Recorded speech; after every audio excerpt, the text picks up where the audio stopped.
Was integration a bad thing? Let me start off and preface this by saying I love all people. Yeah. Do y'all drink coffee? I do not. Oh, you drink tea? I do. What happens when you drink coffee, you add creamer, you add sugar, it's no longer like coffee. You dilute it. Right.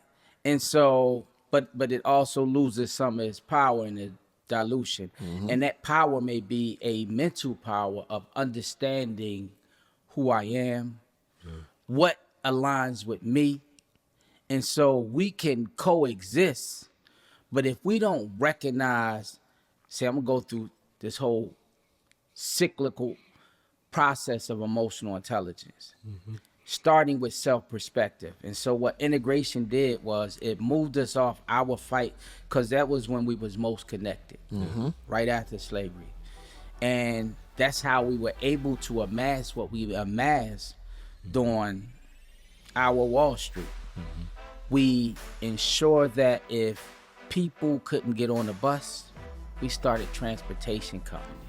We created our own pipelines. Those pipelines allowed us to amass generational wealth.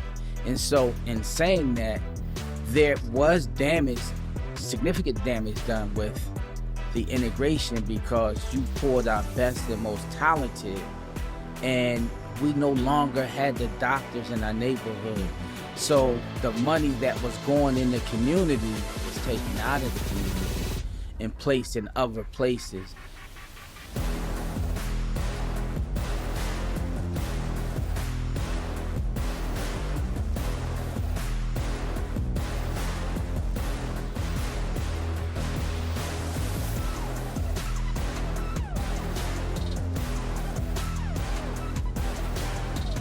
Welcome, soulmates. It's good to see you again. We are coming to you today from the exciting and beautiful Charlotte, North Carolina, for this episode of the Soul of a Man podcast. And for the first time in quite some time, we're back in person. I'm Chill, and I'm here with my co-host, my wonder twin, DB. What's up, man? Hey, what's good, brother? It is good to lay eyes on you, man. I think it's been a minute since we've done this, and I think it's been a minute since we've actually seen each other. Yeah. Geo, maybe? Yeah. So, no, man, it is definitely good to be live and in person again, and bringing some exciting guests to the episode. And so, it's ready to get started. Yeah. It's always good to be in Charlotte. No doubt, man. Yeah, always. Wonder Twins activate. All right. Let's go. Well, we're excited again today. We're here with our guest for the day, and he is none other than Mr. Kelly Little, who is the executive director of the Urban Institute for Strengthening Families. Listen to that title. It says it all. Urban Institute for Strengthening Families. Kelly, welcome, man. We're glad to have you. First of all, thank you. And I'm extremely grateful and honored to be on your show, because I've been following a lot of your episodes, the impactful people that you brought on the program. Thank you. So keep doing the amazing work y'all doing, and I'm looking forward to this conversation. No, we appreciate it, man. It's funny. When we started this podcast many years ago, well, a couple years ago now, the whole premise of it was basically focusing on Black men, and it quickly shifted. I mean, it's still the main focus, but it's also Black women are involved, because you can't do anything Black male related unless you have a Black woman involved as well. And we took a look at what you did, reviewing your website and everything. I'm like, man, there's some synergies in terms of what Kelly's has done and is doing, and what the purpose of this this podcast is. And so, man, we are thrilled to have you, and we can't wait to learn more about you and learn more about your organization. I think our audience is in for a pleasant surprise today. No doubt. So we used to spend a little bit too much time with introductions and a lot of accolades, and I know from our previous conversation, that's not really what you do. Deserve all of them, but it's not really what you do. But we want to give you an opportunity to really introduce yourself, give us a little bit of your family dynamic, kind of how you got from where you were to where you are here today. Okay, I'll start. Amazing lady, Rhonda Little. Um, two daughters. One who just recently graduated from East Carolina, kinesiology, sports medicine. The youngest is a junior at the University of South Carolina. Her name is Michaela. The younger one is Lauren Little. And how I got where I am today is I navigated life in Philadelphia, never knowing who my father was when I thought I knew who he was, because it was my sister's dad. And so he was an amazing man, passed last year. And so although he didn't live with us, he was always a resource, always supportive, always operated even though he knew that he wasn't. And so his brothers treated me the same. I called them uncle and continued down that path. But it was right before college when I seen somebody else's name on my birth certificate. And so it was a shocker. Right. And so me being young, I'm like, I don't care about that. Right. When in reality, as a human being and as a man, it holds a space in your heart. So proceeded on to college, finished college, started a nonprofit while I was in college. And, you project what you're going to do in this reality. And so the thought was that I was going to do work around fatherhood. And ultimately, at that point, I didn't really focus on it as much as I could have. Right. But later on, that was my emphasis, focusing on Black and brown boys, everyone, but that was my intentionality. Got you. So that we help them navigate the same struggles I navigated growing up in Philadelphia, Right. but with support, with resources, with connection, with a place of belonging, and continue to perfect that probably about 10 years before I really got serious. This is after some time in the military, other experiences and exposure, which led me to 3 changes in my nonprofit. The last one roughly being in about 2015, the Urban Institute for Strengthening Families, thus became my primary focus, which was fatherhood training, emotional intelligence, emotional and physical and spiritual support, cascading that down because everything is all interconnected. So at that time, we connected what I call the Freeway to Elevation, which is one of the programs for youth, which is exposing them to STEM work, exposing them to agriculture, imagining the possibilities and reimagining the world or the condition in which they live in. So we move them to a new world where they control and have agency of themselves, and they're responding and not reacting. And so that, in addition to training, and now I still do work and support women. She built this city here. I DSS in Virginia and across the country. I do what's called Empower You, where we're working on the inside to address the outside, so we change real conditions and not deal with symptomology. And lastly, rites of passage for young men. But what's funny is you typically focus on young people, but young people become adults. And so there are some adults who are not healed. And so bringing them into the fold around rites of passage programs and then podcasts and a lot of professional speaking throughout the country, actually even outside the United States. Wow. So the one thing that we were talking earlier that you failed to mention, and I'm going to go ahead and bring it up early in this, man, you are a doula. Yes. Couple things. A lot of people don't know what that is. A lot of people don't know what doulas are or do. Yeah. So if you could explain that, number one. Number two, there are not a lot of male doulas, especially Black male doulas. Talk to us about how you became a doula. Explain to our audience what a doula is for those who don't know, and go from there.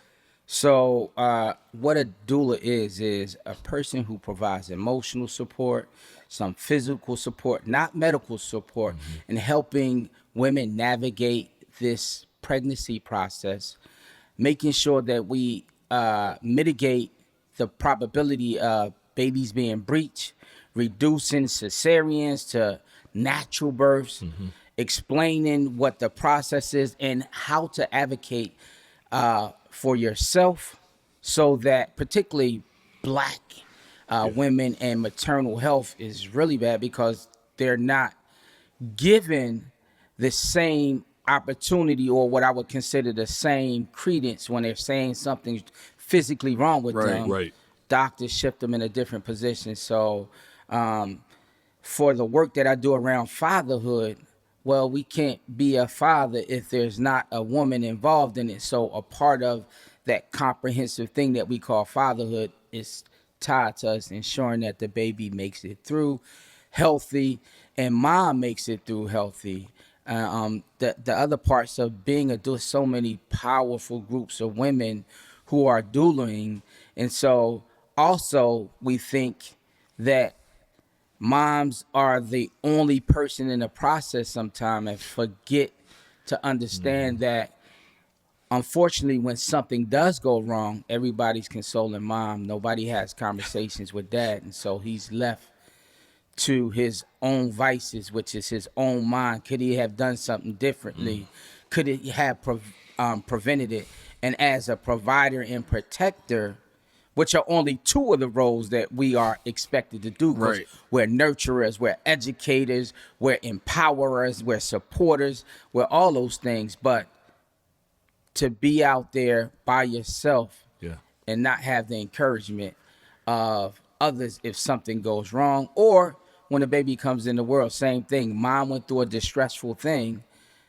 I try to expand this role of doula to be able to make sure that we're inviting fathers into the conversation as well. It's funny. I kind of chuckled when you said that. Not that it's a funny subject, Yeah. but my wife and I, many years ago, probably 9 years ago now, we lost a baby, and I've said this on a previous podcast. She had her circle of influence and circle of friends who checked on her.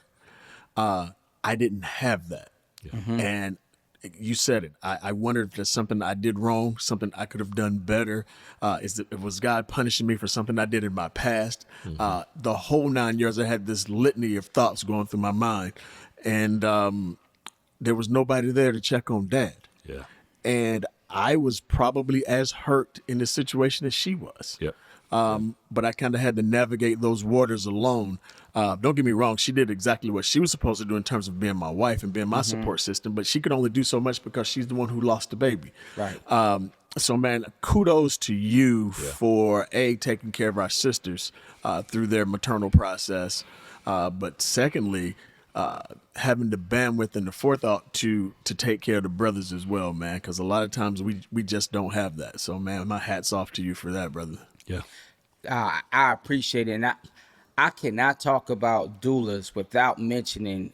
So Novant has a program which I'm going through right now to be like an international doula. With Novant, they have a program, and you get donor certified through this program. So it requires an awful lot of time. Read 5 books, reports on these 5 books.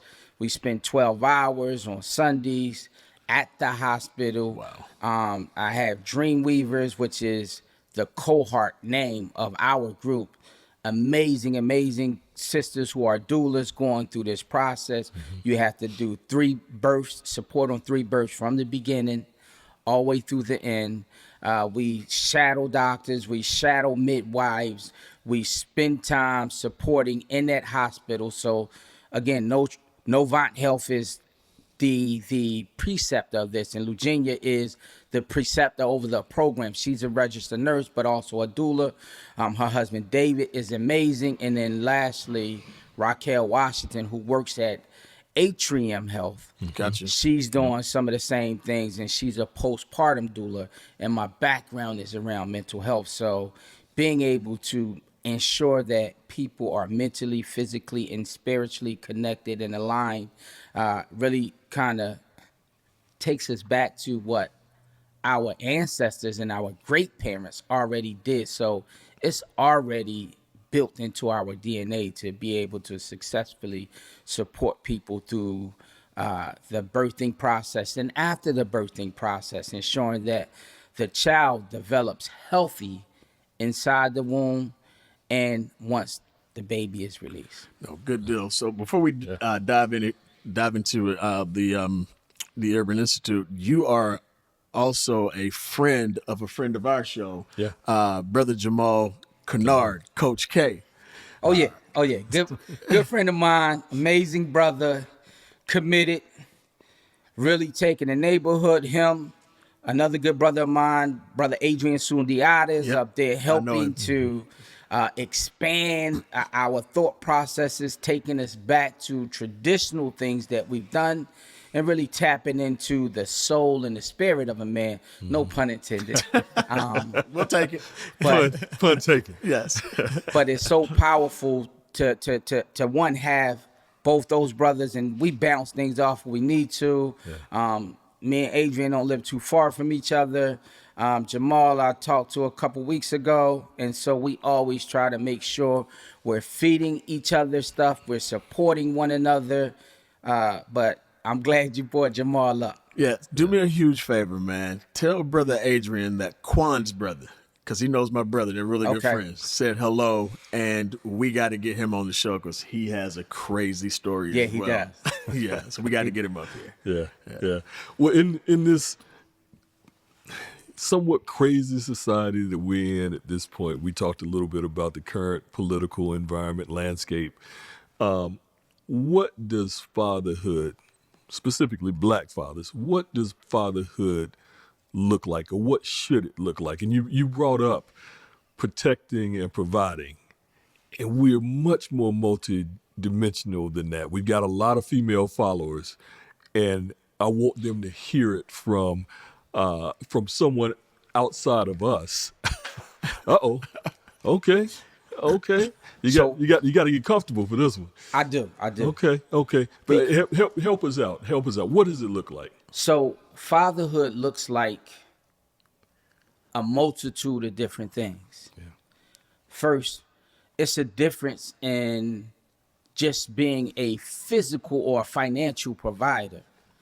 As men and as fathers, our providing extends well beyond financial rewards.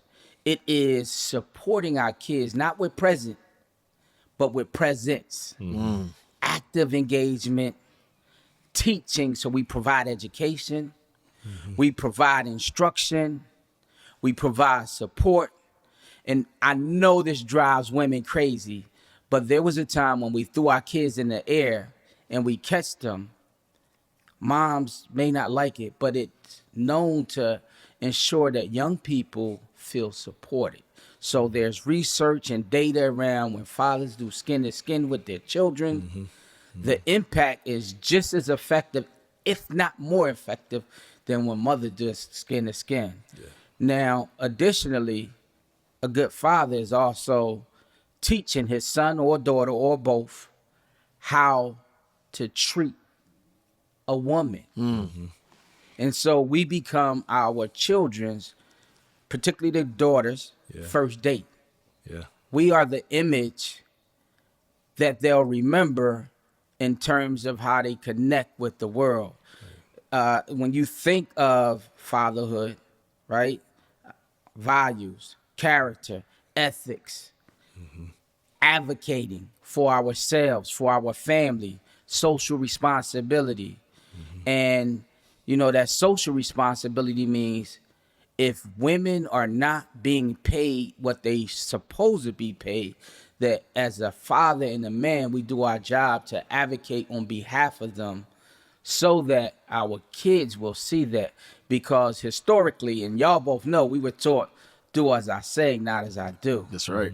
But that's what was programmed into us through that transatlantic slave trade process. But if we go back to, I don't like to use the word Black Wall Street, only because we were the Wall Street, because they still can't replicate what we did during that time. But the fathers, the men, they got together, they galvanized, and they supported, which is what we had to prepare our young people to be able to do, particularly our kids. And so a child's first true teacher is his parents, and his father is to affirm life into them and what their destination is. That's me going back to scripture and Jacob, right? So those are just some of the small things. And I couldn't say any of this without saying children are least likely to be obese, more likely to finish high school, more likely to go to college, more likely to be able to emotionally regulate when fathers are engaged and involved. So if we look at COVID-19 in 2019 and that pandemic, if we mitigate fathers, we are creating what's called a syndemic, which is a pandemic with all the rhetoric from television and all the media outlets that really pushes our community back. And if we pay attention to why young people either join gangs or get involved in mischievous activity, is really out of their need for love and that love of a father. Wow. So society will tell you that black fathers aren't present in their kids' lives. Yeah. But the data shows we're actually the most present group of people in terms of involvement with our kids. Yes. Speak to that a bit. So again, see what they define fatherhood, and it's not really what they take data of being in the home, right? And so because a man is not in the home doesn't mean he's not involved in his children's lives. Right. So when we go there, and we can't go there without underscoring what happened in the 60s Right. with the systematic design to separate fathers from families in black homes.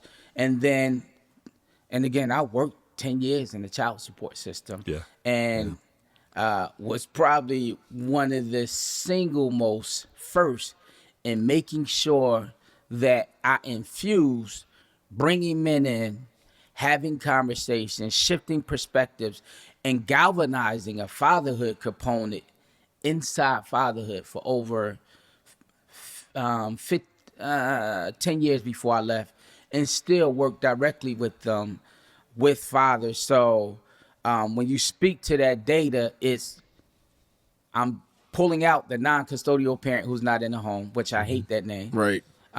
When it's pulling out the fact that just because marriages aren't the same, and that's where we're at in this society now, Yeah. but those fathers still exist. And my biggest challenge is if we say fathers are not involved and we are the most involved demographic, the other conversation is if you're a school, if you're a hospital, if you're another agency, what are you doing to actively engage with men and fathers? When my daughter had a surgery, all they worried about for me was the check. But I'm with my child, Right. Yeah, so right. I'm gonna need you to communicate with Right. me. Exactly. Right. Yeah. It's funny, in working corporate America, you work with a lot of guys who don't look like us. Guys who work a lot of hours, who are driving just like we are, driven just like we are in terms of trying to climb the corporate ranks. There's a stay-at-home mom in most cases in that community. Those fathers aren't involved. They're in the house. They're present, but they're absent at the same time because, dad comes home, he's, spends a few quick minutes having a meal, then he's back at work again. Or he's flying and jet setting around the globe. So I'm like, how can you tell black men just because we're not in the house, we're absentee fathers? That's not the case. When there are men who aren't black men who are in the house and is absentee or more absentee than we are. But they don't want to capture that data, at least not the true empirical data. Right. It's really interesting. So no, brother, we appreciate that. Yeah. Appreciate Yeah. you shining that light on it. Yep. I love to shed just a little more light. Absolutely. Please. I'll never forget, I was working with a group of young men, mostly black. Probably 20% was Latino, and it was 3 white guys. And so we're sitting in this group, and the young white guy comes from an influential family and affluent family. So he gets in. The guys they ain't really mess with him. And as we was going around doing the gratitude circle, the young guy said, just the young white guy said, I'm grateful just to be in this space. I love both my parents, but I got driven over here by a chauffeur, and I hear the stories, and I see people coming in with their dads. I wish I had that Wow. and not the chauffeur. And so then we start to unpackage, how did he feel? What was he internalizing? And what he shared was, one person talked about his experience with his father, the car, and how mom was complaining about it. I don't even show him that you're going to embarrass him with that car. And what he was saying, I would much rather trade my position riding in this limousine over here to this space Wow. with him Yeah. who shared that, because that just showed that his father was able to listen to him. His father was able to communicate with him and was able to advise him. Right. And we were able to use that to talk with the mom, who actually was a social worker. Wow. But she was still dealing with some of her issues with her father. Yeah. And we all navigate this journey we call life with our own things that we bring to the table. Yeah. And to this day, she appreciated, because she couldn't see that because it was normal for her. Yeah. And the young guys in the group immediately embraced the young white guy, because now he struggled with the same things that they struggled with, but just in a different way. Wow. Right. And so it's amazing how what you just shared, and bringing all that together, because community happens healing happens in community. That's right. Yeah. You just mentioned the gratitude circle. Is that a part of the youth mentoring, or is that a part of Father's Haven? That's part of everything I do. Got it. Yeah. Got it. I'm a firm believer that when you speak to people's spirit and their soul, and that's through gratitude. Sometimes if we focus on everything that's wrong, we'll never see what's right. We sit in this space, we breathe air, we're taking in oxygen. You guys get the opportunity to drop so many gems and lessons on people that bless their lives. Yet, until we hear those things and hear what other struggles other people navigate, then you get a greater appreciation of how you're blessed bountifully. Right. But you just didn't know it. Yeah. Do you have any concerns about, I don't want to say the demise of the black family, but kids are getting married, or young people are getting married either later or not at all. And even some of those that are together are choosing not to have children. Do you have concerns at all about the black family just getting smaller and smaller and smaller and smaller? I don't, because first of all, we always multiply. But I think personally that life tends to ebb and flow. And so at times we have families who are, let me go all the way back to the days of antiquity when men were always at war. So there wasn't a real nuclear family during those times. Then we go in, we live with this westernized version of what family is. Yeah.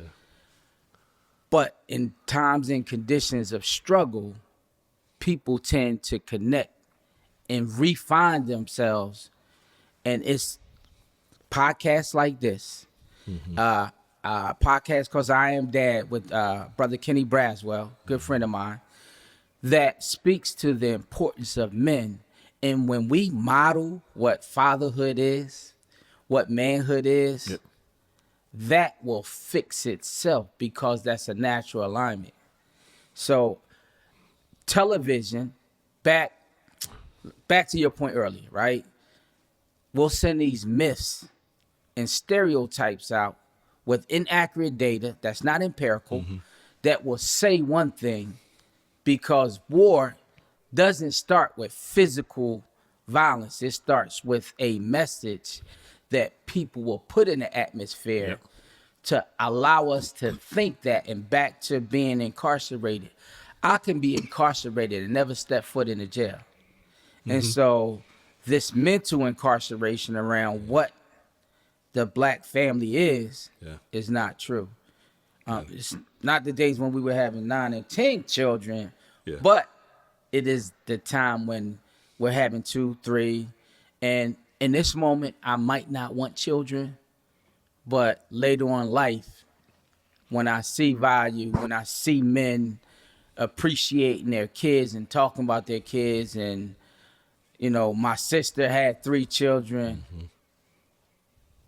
life will autocorrect itself. Got it. I've got to back up just a second, and we're going to come back to the fatherhood piece. But you talked a little bit earlier about Black Wall Street. I know it's a term that you don't like, but the reason you said you didn't like it is because nobody could replicate what happened there. Right. In this climate that we're currently in, what's your take on integration and how it affected us then, moving us forward, and especially in this very moment when the community is really trying to come together, whether it's boycotts, whether it's protests, whether it's those things that we're involved in right here in this political environment that we're in. Do you see this as a time for the black community to really galvanize and come together? And in that, was integration a bad thing? Let me start off and preface this by saying I love all people. Yeah. Do y'all drink coffee? I do not. Oh, you drink tea? I do. What happens when you drink coffee, you add creamer, you add sugar, it's no longer like coffee. You dilute it. Right. And so, but it also loses some of its power in the dilution. And that power may be a mental power of understanding who I am, what aligns with me. And so we can coexist. But if we don't recognize, say, I'm going to go through this whole cyclical process of emotional intelligence, starting with self-perspective. And so what integration did was it moved us off our fight, because that was when we was most connected, right after slavery. And that's how we were able to amass what we amassed during our Wall Street. We ensured that if people couldn't get on the bus, we started transportation companies. Right. We created our own pipelines. Those pipelines allowed us to amass generational wealth. And so in saying that, there was damage, significant damage done with the integration, because you pulled our best and most talented, and we no longer had the doctors in our neighborhood. So the money that was going in the community was taken out of the community and placed in other places, which also allowed us to be separated and not connected. So when we're not separated and connected, then I don't see value in your connection, because you're over in South Charlotte now. But that also makes you a target in another space, because you're not connected to the very people who are a part of you. So it's easy to either dismantle or eradicate you, which is what occurred systematically, whether physically eradicating or eradicating you through thinking I have to work in this place with this establishment to be able to earn my living, but at the same time, I don't value you. Back to self-perspective and self-regard. The second part of that is it cut off my voice, which is my ability to express myself, which is the second phase of emotional intelligence, right? Self-expression. And if I can't express myself and advocate for myself or my people, that means I don't regard myself highly. So my self-perspective is low. And then thirdly, we get into this thing around social responsibility and the importance of intersectionality and being interpersonal, which is, we told, you need to get it from the mud. pull yourself up by your, nobody pulls themselves up by their bootstraps. You move through a community, which is, now I had to tie in politics a little bit, because what we use money for is to create lobbyists to lobby for our needs, so that we can create true communities with policies, procedures, and things that benefit our community. That's what we lost when we lost our communities. And although I was physically and literally born and raised in the hood, I understand that this connection that you're talking about, the black family, started with that hood, which is neighborhood, manhood, fatherhood, womanhood, parenthood. So through that bond, we were able to create and amass generational blessings. We wasn't talking about trauma because we knew how to curtail and purge the pain. You had big mama supporting in this way. Men understood that we were going to play in this role, and young people knew their position. And what I see is what I can become. So I see businessmen. So to your question, I definitely think it had a significant impact on where we're at today. To this day, no money has ever amassed and circulated in communities like it did during, quote unquote, Black Wall Street. Yeah. That's good. That's good. So you're cooking right now. yeah, with grease. So it's funny. So you talk about, Black Wall Street being kind of dismantled. You fast forward to the crack epidemic, which is what really took black men out of the house. Then you talk about as a result of the crack epidemic, you now create latchkey kids, kids coming home without a father. Mom now has to go out and work. Kids with the key around their neck. Unlock the door. Don't leave this house. Don't let anybody in until I get home. And we've never been able to recover from that. I think the crack epidemic was as painful to our community and our people, and somebody probably gonna kill me for saying this, as slavery was. What's good, soulmates? This is your boy Chill from the Soul of a Man podcast. And we thank you for tuning in and hope that you are enjoying tonight's episode. But right now, we need your help. We need for you to like the episode. We need for you to subscribe to our YouTube channel, the Soul of a Man podcast. And we need for you to share our content with your family and friends. It's the only way that we can continue to grow this vital and important platform. Thus far, the support has been immeasurable, and we're grateful. So from our souls to yours, we thank you. Now let's get back to the episode. You can't tell me it hadn't done just as much damage, and I don't think we've recovered yet from it. As a matter of fact, millennials essentially are crack babies because they were born in the 80s when the crack epidemic was running rampant. What can we do as a culture to get back to where we were pre-crack epidemic? I think personally, we're beginning to see some of that. Frederick Douglass said there can be no progress without a struggle. You see what's happening right now. It's chaos. Yeah.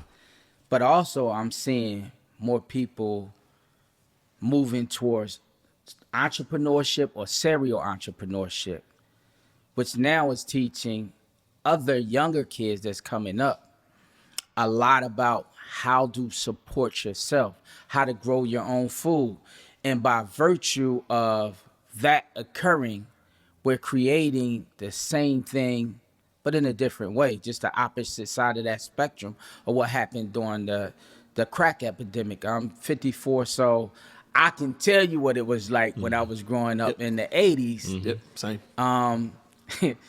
In Philadelphia. Yeah. And seeing, and so you create, and it's about creating this aversion of how do I shift your mindset.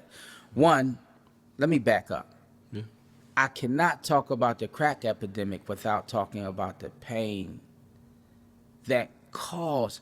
Like, first of all, we didn't go to another country and bring cocaine into this country. Cocaine, which is the purest form of crack. Yep. Crack is a derivative with baking soda. No, I'm not going to tell you how to cook it. I got you. But the crack was a result of the cocaine, yet the crack had far more significant repercussions than cocaine, which tells us that this was systematic. And it was another way to demise our neighborhoods, our communities.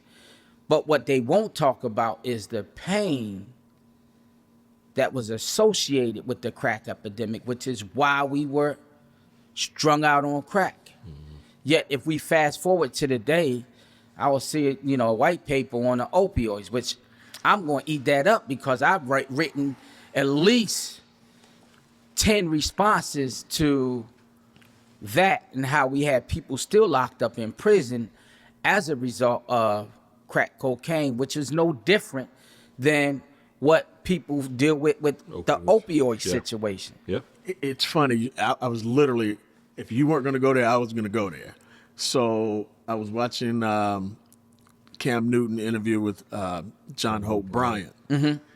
And basically he said that there's not going to be enough white men, educated white men, college-educated white men, to run this country's GDP as it needs to be. So they're going to be heavily reliant on us. The white male population is dying off faster than any other population in this country due to the opioid addiction. So they're facing their crack experience right now via opioids. Yep. But what's not happening is people aren't being locked up. Right. Treatment. Treatment. Yeah. These pharmaceutical companies that are supplying these opioids, no one's getting in trouble. Again, we didn't bring crack into our community. Nope. None of us had a poppy field in our backyard to bring cocaine or heroin or anything else. It had to be placed there. So now we got locked up. They get treatment. And a part of that treatment is the mental health support. Back to where I was going with the mental health component associated with the crack epidemic and what people were dealing with: depression, anxiety, combat stress. We can't forget or underscore Vietnam and the impacts of those things occurring without any supportive services. Right. And then moms being overwhelmed, which starts with, of course, marijuana leads to snorting cocaine leads to dealing with crack cocaine. All because people are struggling and overwhelmed. Yeah. And it gives them an opportunity to escape. And then once you escape, now you're addicted. Yeah. You're always chasing that high and you're not getting any treatment. And so anybody who understands like mental health and substance abuse disorders, I can't even treat mental health till I treat the substance abuse issue. Yeah. So there were no treatment modalities set up to assist us during that time. And we were expected to recover. All the while, we're also birthing babies who are a result of the crack, which means, the term crack babies came from, right? And to this day, we're recovering. And you just mentioned how white males are dying off. We also know that the birth rate for white females are down. Yeah.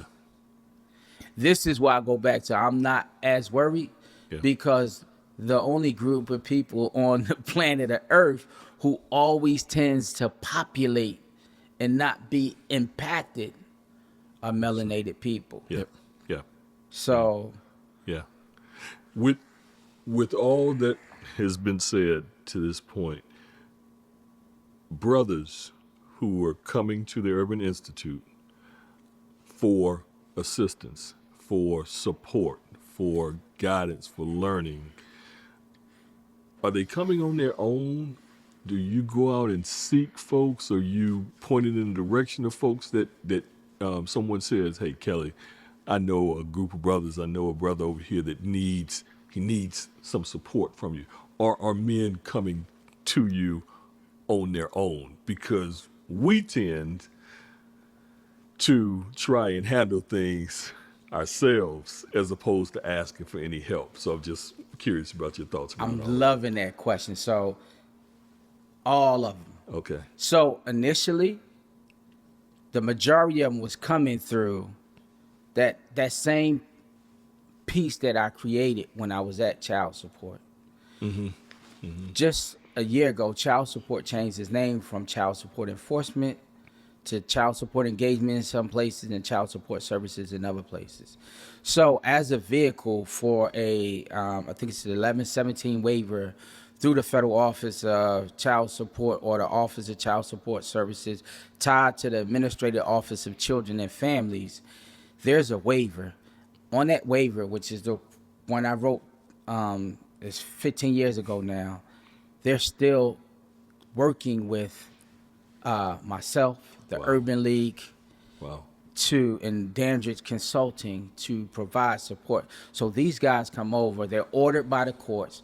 Caseworkers refer other people over who they think would be a good fit. Got it. Sometimes the courts and judges may be doing it to, I wouldn't say punish them, but they seem to think that it is a way to get men to be accountable when men already want to be accountable. Right. So those guys come over and they thought they was punishing me. This has been the best thing that has happened to me because now I have a community. Yeah. The Urban League helps them get employment.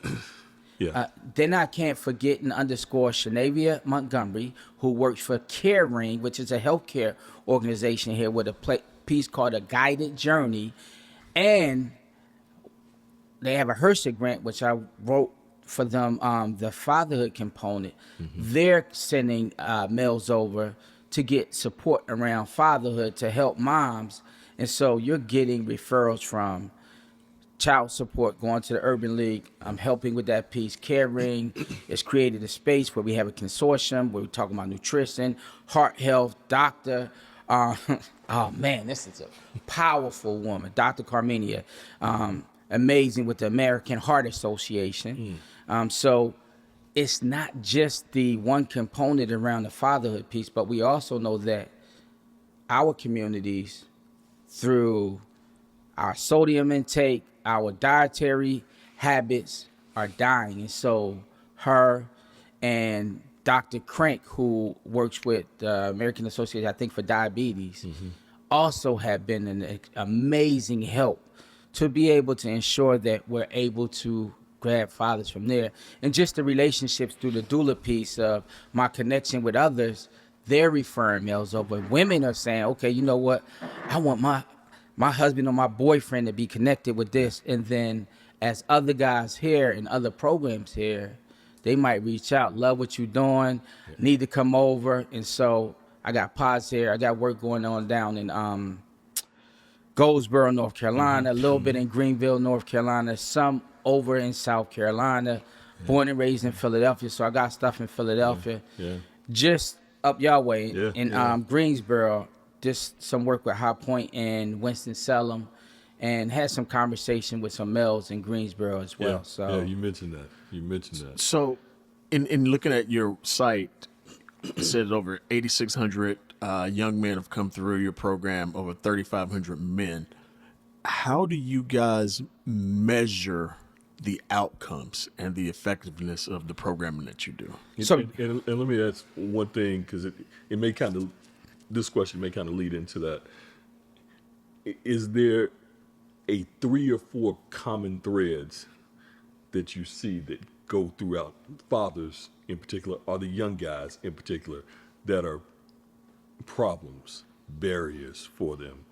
And then Darren's question, if we can do that. So, self-confidence. Self-confidence has been heavy. And we're talking about, for the males, I've been carrying this probably 20 years. I had a bad experience with somebody when I was in school who didn't support me, who didn't look like me. And this is back to the question around integration. When somebody don't understand my situation. I'm 6'3", I'm 280 pounds. You see me as a grown man when really I'm just a young man with good genetics. Right. And I'm brilliant. So you got that piece. The second component is you associate my physical prowess with the attribute of football or basketball and not the intellectual capacity of the person who created first open heart surgery, the person who engineered the traffic light so we can navigate through those things without any problems, the true father of medicine, who everybody take the Hippocratic oath under once you go through medical school, but you'll give it to Hippocrates, right? Imhotep. And so I say that to say the theme of self-esteem, once you get access to the information and knowledge, it changes your whole essence and being, because now that you know, you're able to navigate differently. The other piece is support, right? We live in spaces where we're not supported while also being emasculated in a society that tends to try to neuter our men. And so being able to reimagine what connection is, what true manhood is, because as we've grown further away, and so let me talk about what we're eating, right? We just talk about high blood pressure, diabetes, so sugar, but it's not just what we're physically eating. What are we visually eating? What are we hearing through the radio that is really moving us out of alignment with our true essence and core of who we are? And so those things, once I know who I am and whose I am, how I navigate is differently. And I'm talking about the creator and our ancestors. Yep. Right. Like, and so both of you have kids, which means you're past, present, and future at the same time. You carry the DNA and genetics of your parents, your grandparents, and all those great-great-grandparents that expand each generation. You go back from 4 to 8 to 16 to 32 to 64, but then at the same time, you are not only present, but you're present with presence in this moment as we had this conversation. But because you've had children, you pass your DNA on to your children, which means you exist into the future. Wow. Black man, you cooking. With lard this time, With too. lard. So That's good. I say that to say That's good.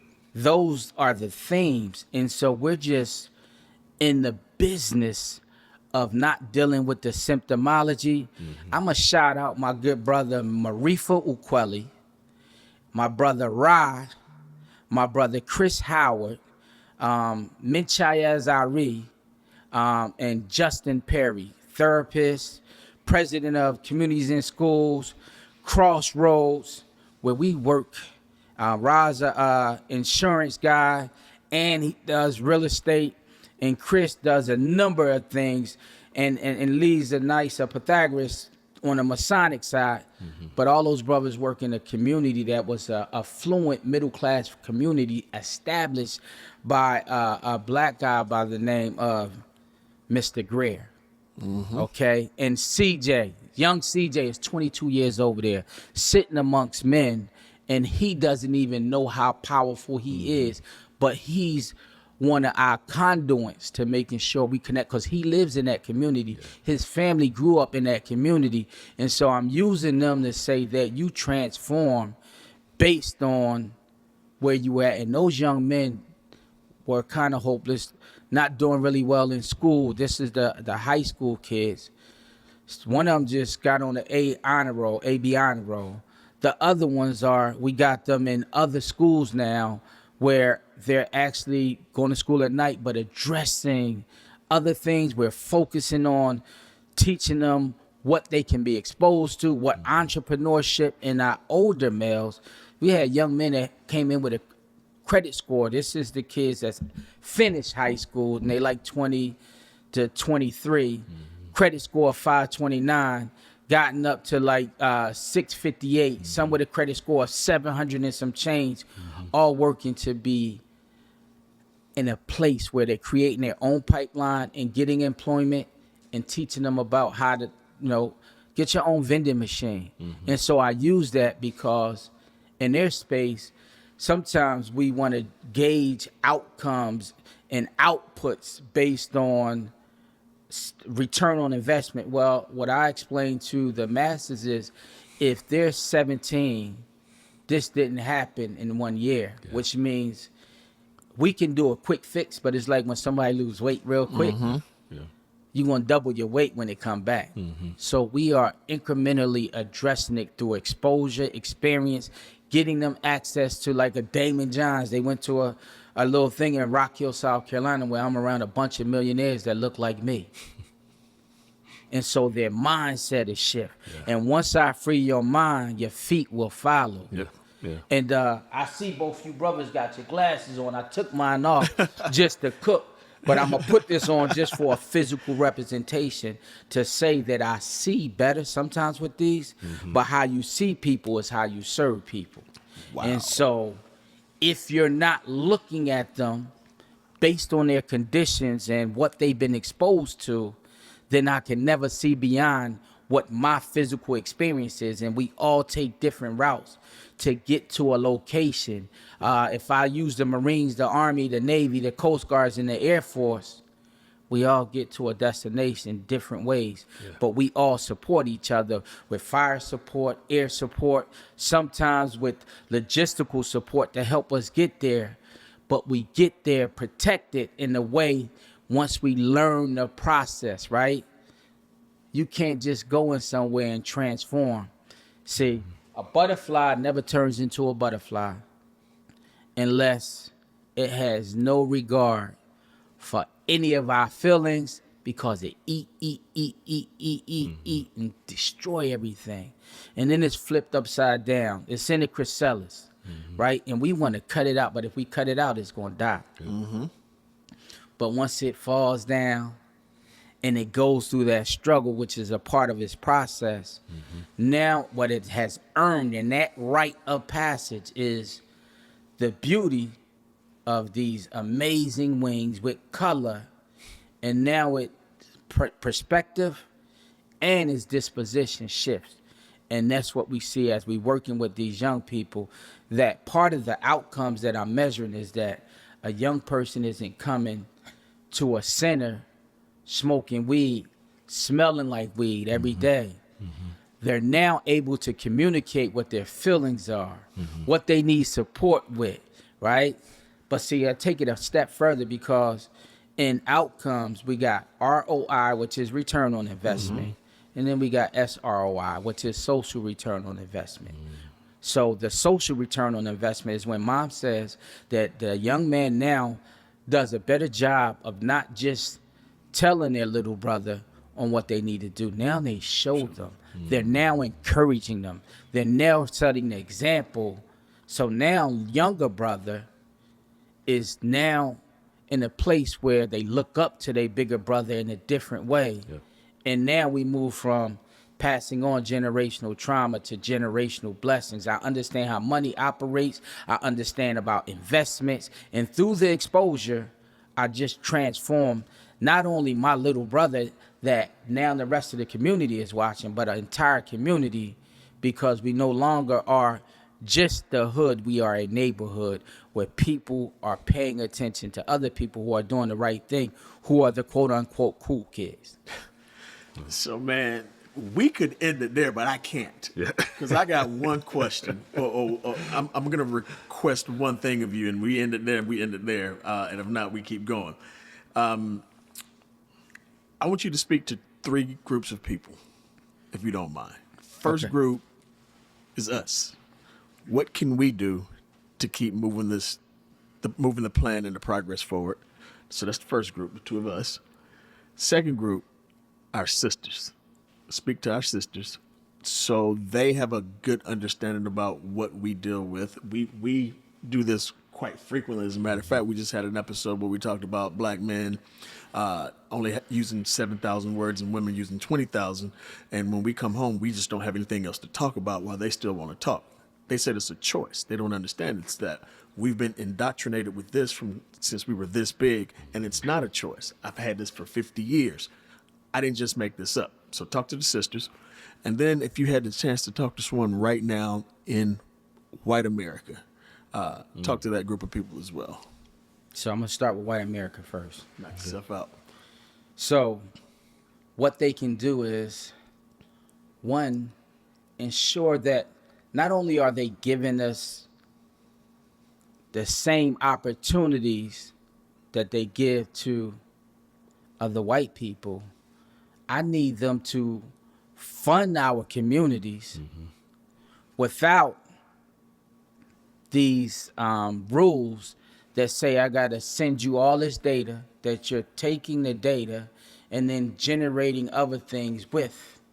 I need you to be an ally in its purest form. I need to support you, but not create these conditions that the only way that you can get this money is if you do this, right? And so this is important because the people who are proximate to the problem have to be proximate to the solution. I can, in theory, get a master's degree, get a PhD, collect data, understand data, but it's the person who worked on that assembly line for 50 years who knows that even in theory, this is theoretically accurate. But in practicality, the people who've been working that machine understand and know that in 30 minutes, that machine is going to shut down because it's going to overheat. And this is what we need to do. So there has to be a level of trust that allows me to bring you to the table to be part of the design to correct these inefficiencies and everything that you do in our communities. Right? Secondly, I need you to say I don't see color. Because if you don't see color, you don't see me. Right? And then thirdly, I need you to expose your children and your communities to truth.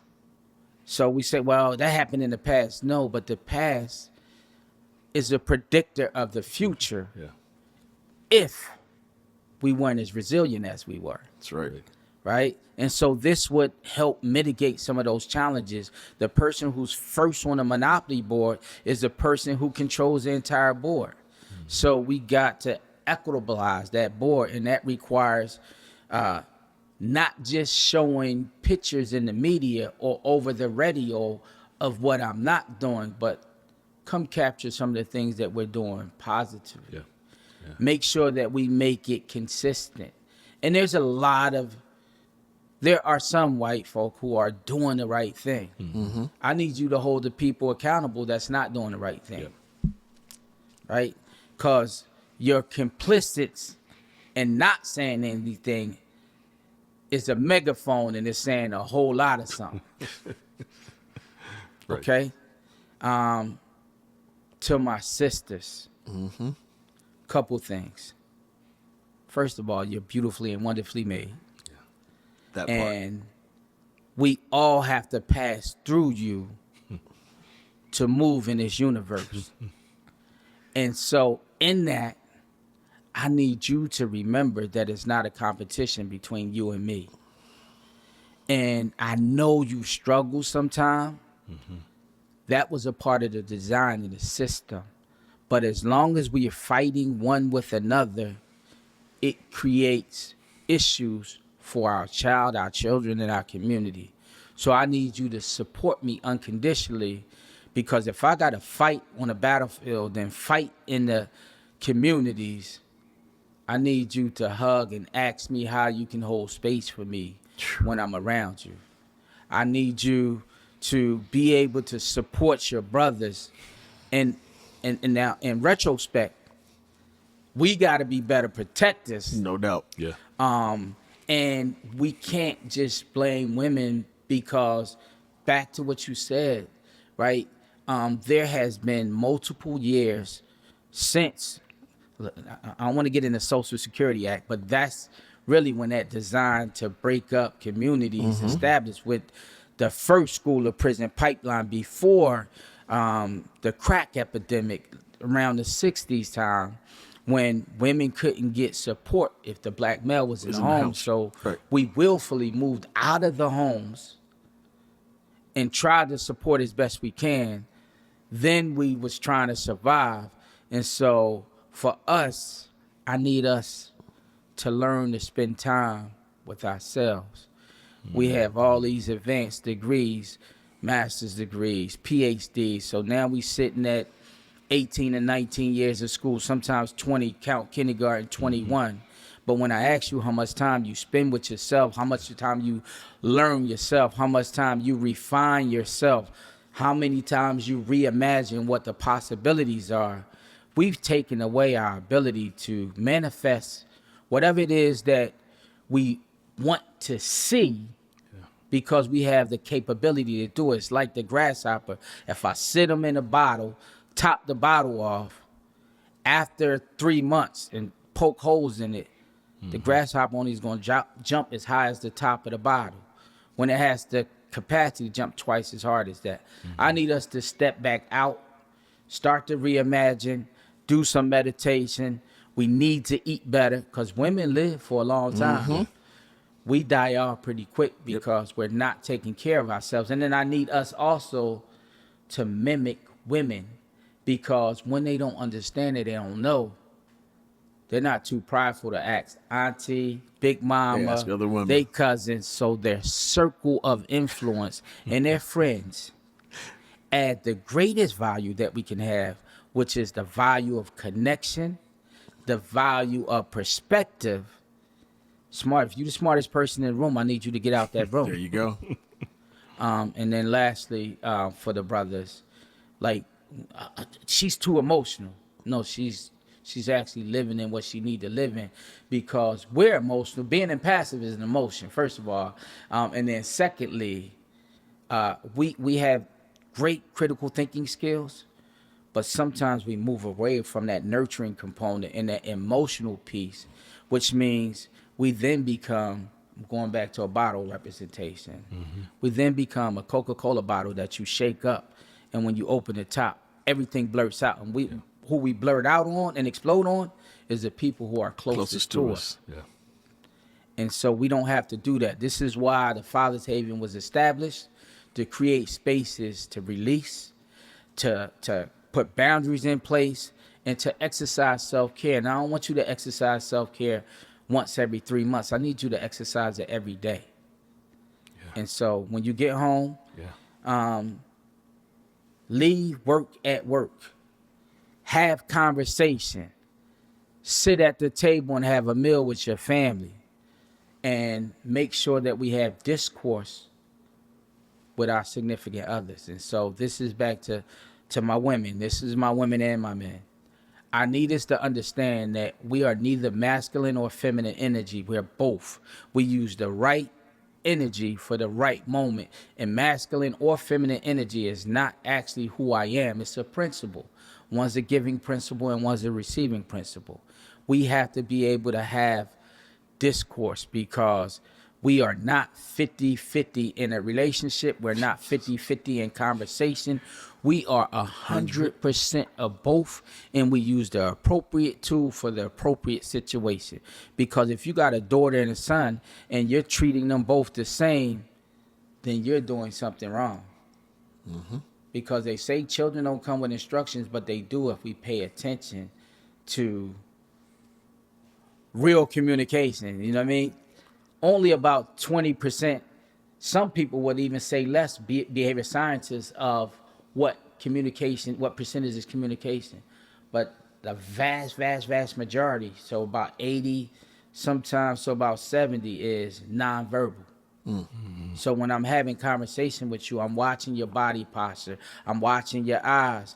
So when she asks you something, and I just don't understand, she was telling you, you just wasn't paying attention. And so we got to pay attention to her. And we got to remember those conversations. Even when we feel like blah, blah, blah, blah, blah, she's blah, blah, blah for a reason. So we got to understand what those reasons are. Man. Brother man. So if we were over the friendship Baptist church about this time. Someone would say, "Preach, preacher."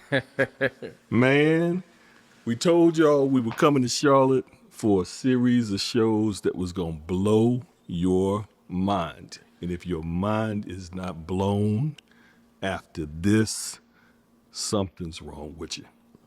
Kelly, thank you, man. Nah, I just want to thank you two. I'm telling you, you're changing and transforming lives with the show. And just the words are the most powerful thing that we have in the universe, right? Soul of a man.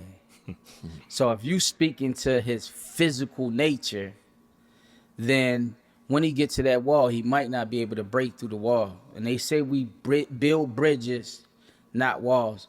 But I would submit that you got to build bridges and walls, because walls hold the structure of the house. And also, sometimes if the capacity load is too high, then you won't get across the bridge, because the bridge will crumble. Yeah. So we have to use walls and bridges at the same time. Same thing. Like, y'all are a wall, a bridge, a rope, and one of the most powerful resources, which is media network. You are essentially transforming lives through the messages and stories that you tell on your show. So for y'all, I'm going to say I appreciate you, gratitude, shukran, all those languages. Well, brother, we appreciate it. This wraps up this episode of A Soul of a Man. Yeah, man. It's been amazing. Thank you for coming on our show. I suspect we will have you back before it's all said and done. Yes, sir. If you'll come back. I definitely will. Yes, sir. My man. Yes, sir. We're out. Thank you.